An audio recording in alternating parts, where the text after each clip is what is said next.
It's the Custard TV podcast. I'm Luke, editor and runner of the website that you may have stumbled across this on, thecustardtv.com. With me in his London abode is Gary. Greetings. There's always Christmas. just that little bit of an awkward silence before you speak. Yeah, I know. It's just that moment where I just think, what shall I say? Oh yeah, it comes to me. And Matt, who is currently chowing down on sausages in the north. He told me that when you met up in London's area, that you told him you took him on a trip of some of the houses you lived in, and there was a naked ironing story that none of the podcast listeners know. Yeah. So, shall I regale you with the story of the naked ironer? When the first place that I moved out of when I moved out of home about 1920 or something like that was two friends, and we moved into a place in Lee, which I showed Matt where it was.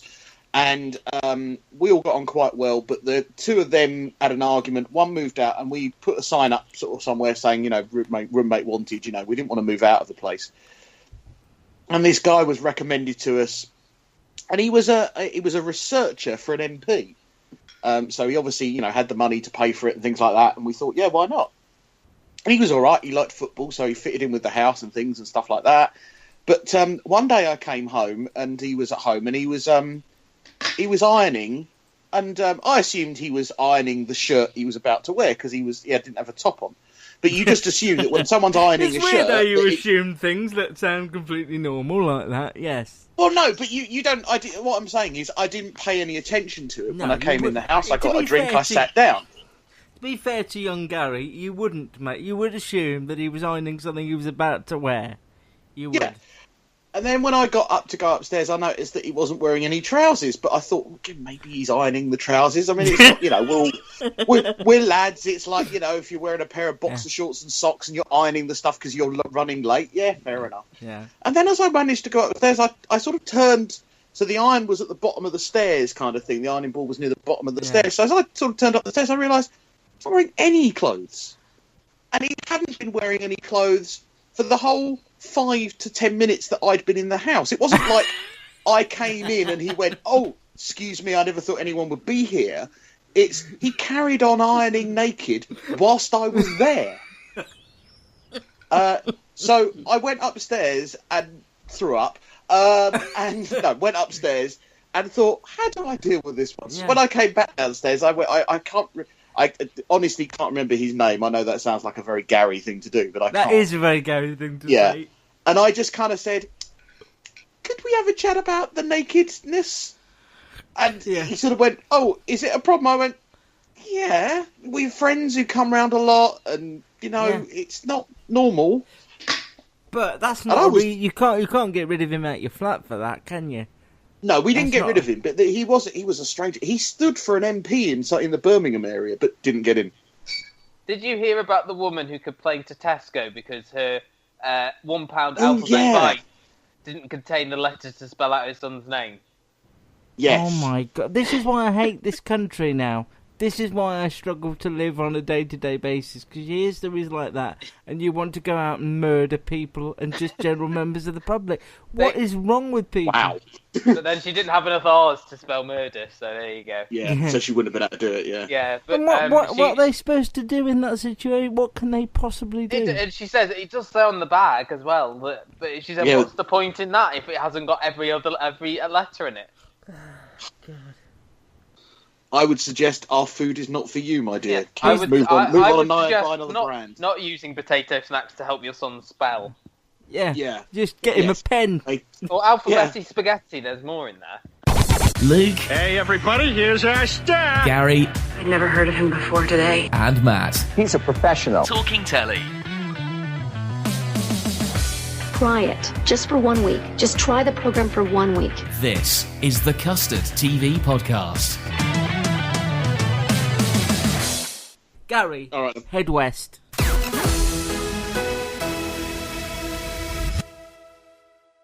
If you're a fan of Netflix, then you'll be happy to know that Luke Cage, one of the Marvel series, has been given a second series. That puts it up there with Daredevil and Jessica Jones, which second series will come sometime next year. If you're a fan of 24 and you want to see the new 24 series, it has got a sub-name, but I can't remember what it is. It might be Legacy. It is. Thank you very much. It is Legacy, yeah. That will be shown on Fox in this country. Now, originally it was shown on BBC. Sky bought it. And now Fox are showing this kind of latest one. We've had this conversation before. Yeah. Well, it was announced, I think, that it was going to be shown on Fox. I suppose that makes Luke wonder, even though he doesn't care, but somehow he must, because he's wondering whether Fox UK will get Prison Break or whether Sky will get Prison Break. The Good Wife spin-off has been given a name. It's going to be called The Good Fight. Imaginative name calling there. And it's going to be available in America from February the 19th. The first episode will be on CBS, and then it'll be on the new CBS All Access service, which people in America will have to pay for. No news yet about... Early Feb, did you say? February the 19th, I believe. Fairly near to Valentine's Day, Matt. I don't know if that's... Well, no, it was Dr. Foster we were thinking about for Valentine's Day. Well... I don't know why this just wouldn't go onto CBS. The Good Wife was a massive hit. I don't know why they just... Are they doing the same with Star Trek as well, aren't they? Yeah. Yes. But that I can kind of understand. That you'll get an audience buying the service just for that. Maybe that's what they're thinking. Yeah, that is they want the audience.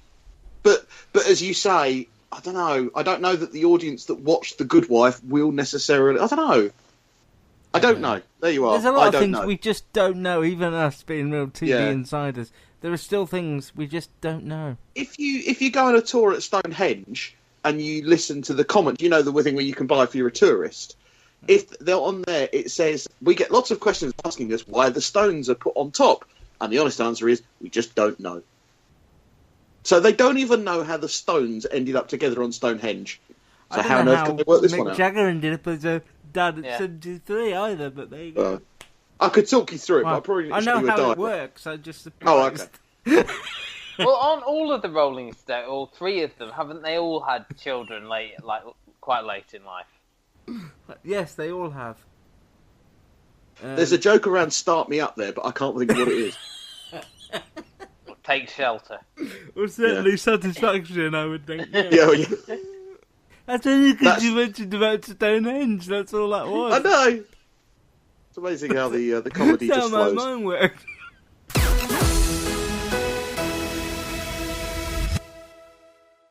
Matt. Blah blah blah.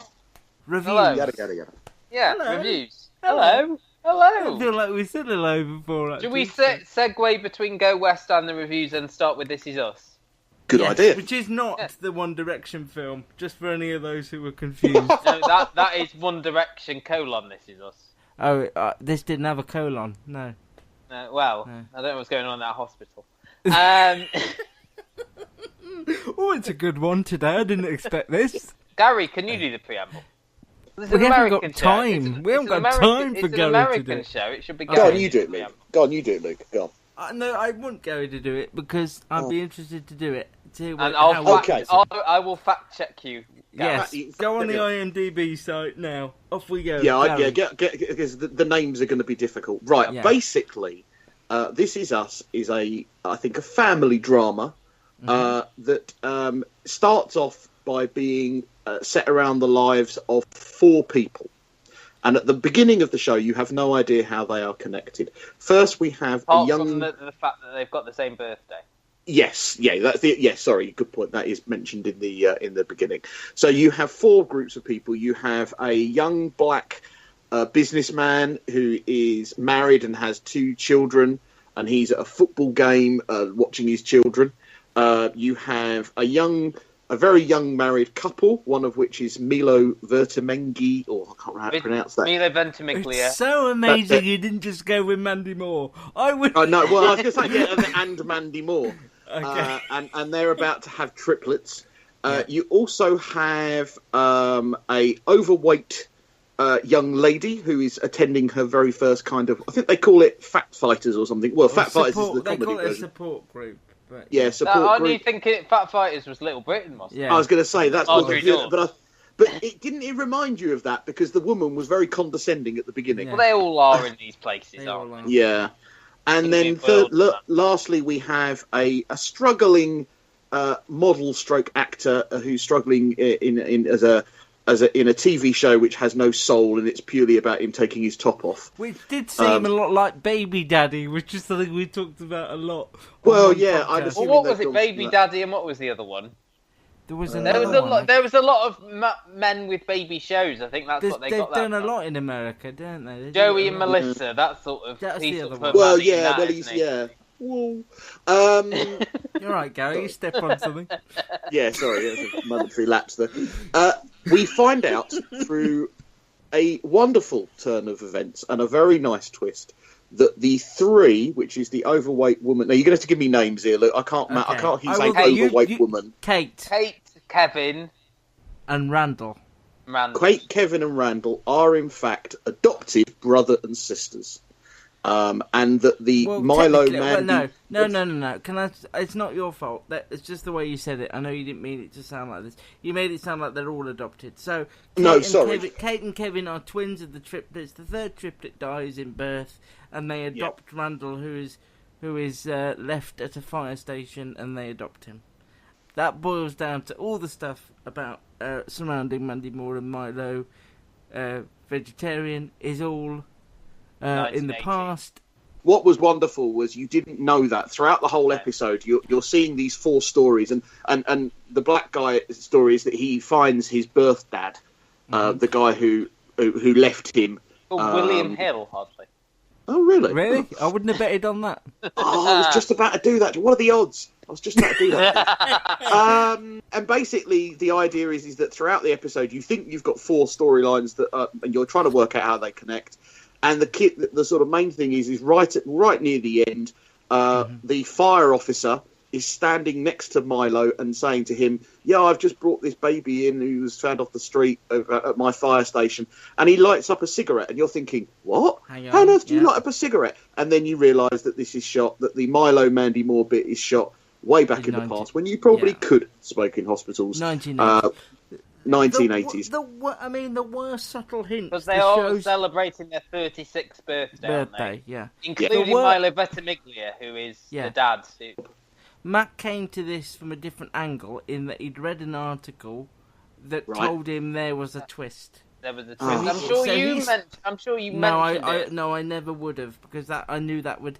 If you knew there was a twist, you may as well not watch the episode. It might have even been like on Twitter, I didn't read an article. I just read what's the name of the guy who made it? Dan Fogelman. Dan Fogelman, the man behind this year's big twist, or something like that. Just a Twitter link. Right. I think obviously I didn't. If you do that, you're looking for something the whole time and not paying attention to the rest of it. So Luke and I didn't know there was a twist coming in, and Matt did. Matt, therefore, what were your opinions? What did you think? I thought it was still a good show. I thought the characters were good. I think they felt real. Again, this is going back. I watched it a while ago. Sure. But generally, I thought it was a good show. I like the performances, especially. Let me have a look at the cast now. Who did you like?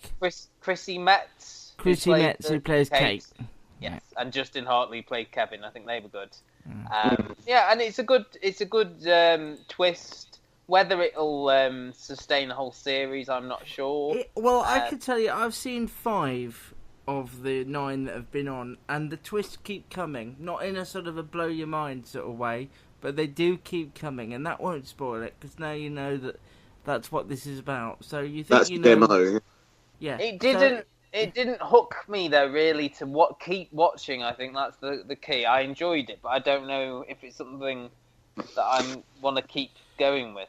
I had a theory about the way Gary would view it, because I think if this was a British show with exactly the same script and exactly the same twist at the end, I don't think Gary would like it.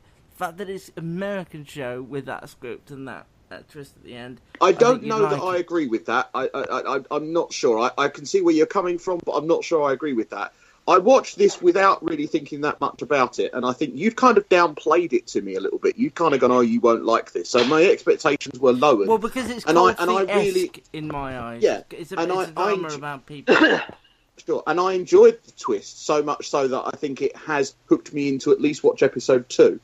And I think I agree with what Matt said. You know, there's good character writing here. There's good acting. And because I didn't see the twist coming, I thought, "Oh, that's clever. Clever enough that I'm prepared to sort of give it another go." We did have some comments on This Is Us via the via Twitter because I said we're podcasting. Right.